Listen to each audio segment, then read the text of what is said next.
আমাদের নবী মুহাম্মদ সাল্লাল্লাহু আলাইহি ওয়াসাল্লামের কাছে আসেন। এখান থেকে শেষ করছি আলোচনার দিকে আমি। মুহাম্মদ সাল্লাল্লাহু আলাইহি ওয়াসাল্লামের সময়ে আবু জেহেল, আবু লাহাব, উতবা, শাইবা, রাবিআ এরা ছিল না? কুরাইশ। মুহাম্মদ সাল্লাল্লাহু আলাইহি ওয়াসাল্লামকে বাধা পেতে হয়েছে প্রথমত নিজেদের লোক থেকেই, তাই না? নিজের ঘর, নিজের চাচা, নিজের বংশ।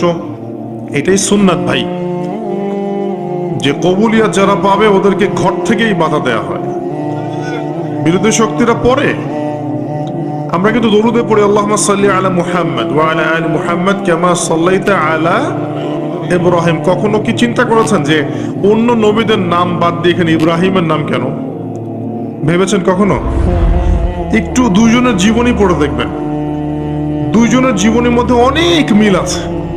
এমনকি আমাদের নবীজি বলেছেন সাল্লাল্লাহু আলাইহি ওয়াসাল্লাম, মেরাজের রাতে আমি যখন আল্লাহর সাথে দিদার সাক্ষাতে গিয়েছিলাম তখন আমি দেখেছি ইব্রাহিম আলাইহিস সালামকে, এবং আমার চেহারা ঠিক তার মতোই, তার চেহারা আমার মতোই, চেহারাতেও মিল আছে। ইসলামের ছেলে ইসমাইল, ইসমাইল আলাইহিস সালামের বংশ হচ্ছে আমাদের নবী মুহাম্মদ সাল্লাল্লাহু আলাইহি ওয়াসাল্লাম। দুজনের জীবনী পড়ে দেখবেন, দুজনের জীবনের মধ্যে প্রচুর মিল। নবী মুহাম্মদ সাল্লাল্লাহু আলাইহি ওয়াসাল্লামকে পরিবার থেকে বাধা পেতে হয়েছে, ইব্রাহিম আলাইহিস সালামকেও পেতে হয়েছে। নবী সাল্লাল্লাহু আলাইহি ওয়াসাল্লামকে ধর্ম নেতারা বাধা দিয়েছেন, ইব্রাহিম আলাইহিস সালামকেও দিয়েছেন।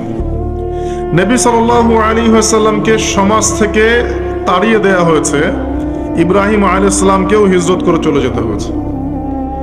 নবী সাল্লাল্লাহু আলাইহি ওয়াসাল্লাম ওই যে মূর্তি ভাঙার মানুষ, তাই না? মক্কা বিজয়ের সময় সব ভেঙে ফেলেছিলেন না?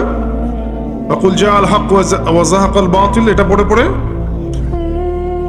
সেই প্রেক্ষাপটে ভেঙেছেন। তারপর তার মানে আপনারা আবার অমুসলিমদের মূর্তি ভাঙতে যায় না, ওইটা সেই প্রেক্ষাপট নয়।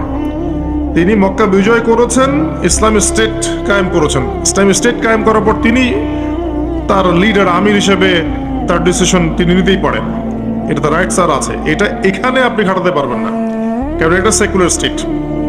এখানে কোন অমুসলিমের অধিকার হস্তক্ষেপ করতে পারবেন না, তারা তার মতো ধর্ম পালন করবে।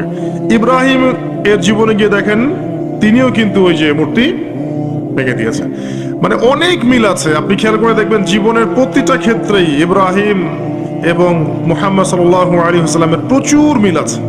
হয়তো বা এই কারণে, আল্লাহ ভালো জানেন, হয়তো বা এই কারণে এখানে নামের মধ্যে পাশাপাশি রাখা হয়েছে। আল্লাহু আ'লাম বিস-সাওয়াব, আল্লাহ পাক ভালো জানেন। এটা অন্য একজন আলেমের ব্যাখ্যা, আমি আমার মুখ দিয়ে করলাম। তো নবী মুহাম্মদ সাল্লাল্লাহু আলাইহি ওয়াসাল্লামের জীবনের দিকে তাকান, দেখেন তাকে এই যে আবু জেহেল, আবু লাহাব, উতবা, শাইবা কেউ মেনে নেয়নি। তাকে সমাজে নির্যাতন সহ্য করতে হয়েছে, গালি মন্দ খেতে হয়েছে, হত্যার চেষ্টা করা হয়েছে, দেশ ত্যাগ করে অন্য জায়গায় হিজরত করতে হয়েছে। কিন্তু আল্লাহ রাব্বুল আলামিন তাকে এবং তার অনুসারীদেরকে কিয়ামত পর্যন্ত কিন্তু চিরঞ্জীব করে রেখেছেন, রাখেন নাই? পক্ষান্তরে তার বিরোধিতা যারা করেছিলেন তাদের কাউকে কি আল্লাহ পাক অস্তিত্ব রেখেছেন? একই সুন্নাত।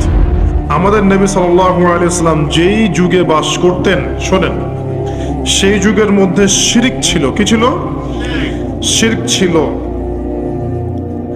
সুদ ছিল, জিনা ছিল, মাদক দ্রব্য ছিল, আপনার নারীর অবমাননা ছিল, গোত্রীয় হানাহানি কাটাকাটি ছিল।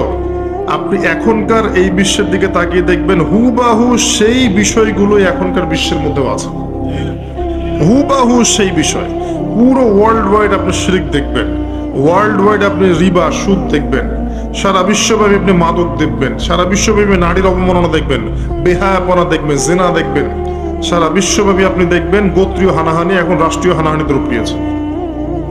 একই স্টাইল চলছে। এরকম একটা জায়গায় নবী সাল্লাল্লাহু আলাইহি ওয়াসাল্লামের কাছে এই বইটা নাজিল করা হলো, আল কোরআনুল কারীম। এই কোরআনুল কারীম দিয়ে নবী সাল্লাল্লাহু আলাইহি ওয়াসাল্লাম 23 বছর দাওয়াতি কাজ করলেন। কত বছর?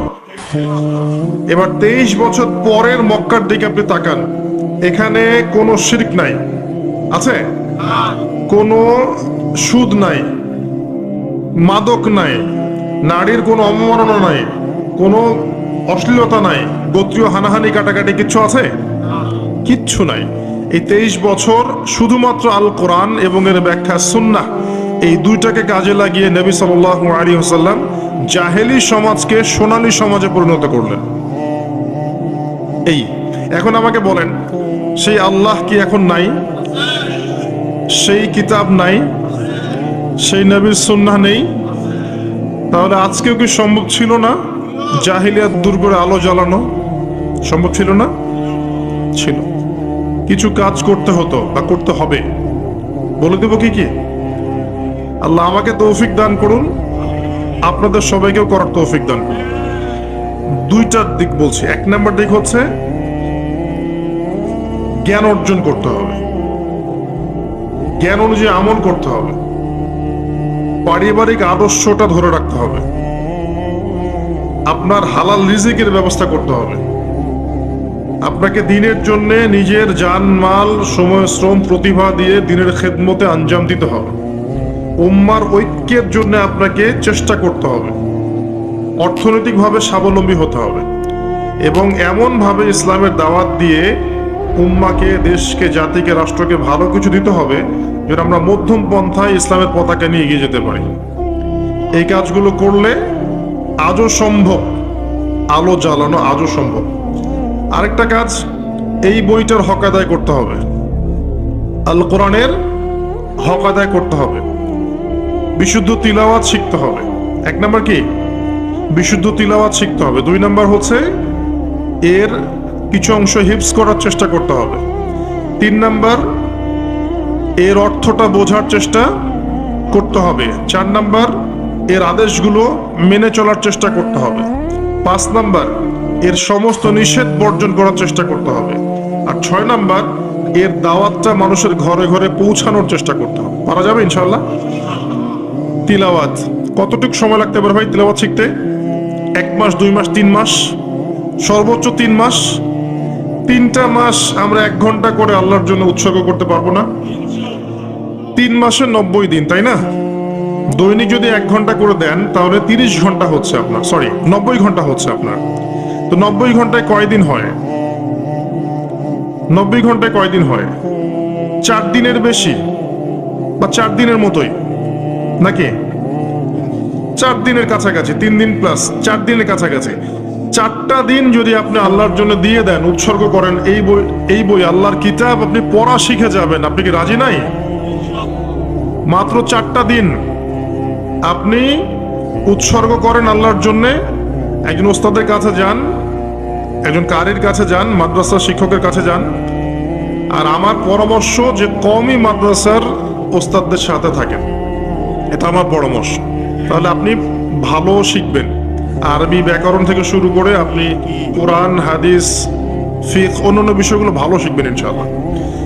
গিয়ে আপনি সুন্দর করে কোরআন পড়া শেখেন। পারবেন না ইনশাআল্লাহ ভাই? তিলাওয়াত শিখতে 3 মাস লাগে বলেছি। 3 মাসকে আপনি যদি 90 ঘন্টায় ভাগ করেন, দেখবেন আপনি আপনার জীবনের 4 দিন দিচ্ছেন মাত্র। 4 দিন কোনো আলেমের কাছে যান, মুয়াজ্জিন, ইমাম সাহেব, কওমি মাদ্রাসার শিক্ষক, তার কাছে গিয়ে পড়ে থাকেন, আপনি দেখবেন কোরআন শিখে ফেলেছেন ইনশাআল্লাহ। ডেইলি 1 ঘন্টা করে সময় দেওয়া যাবে না ভাই? যাবে না? 1 ঘন্টা আপনি টেলিভিশন বা ফেসবুক, ইউটিউবিং করে কিন্তু নষ্ট করেন না? 1 ঘন্টার চেয়ে বেশি করেন। আড্ডা মেরে, গল্পগুজব করে, যে দোকানে চায়ের স্টলে বসে আমরা নষ্ট করি না? আমি যদি মারা যাই, এই মানুষগুলোর কেউই আমাকে মনে রাখবে না।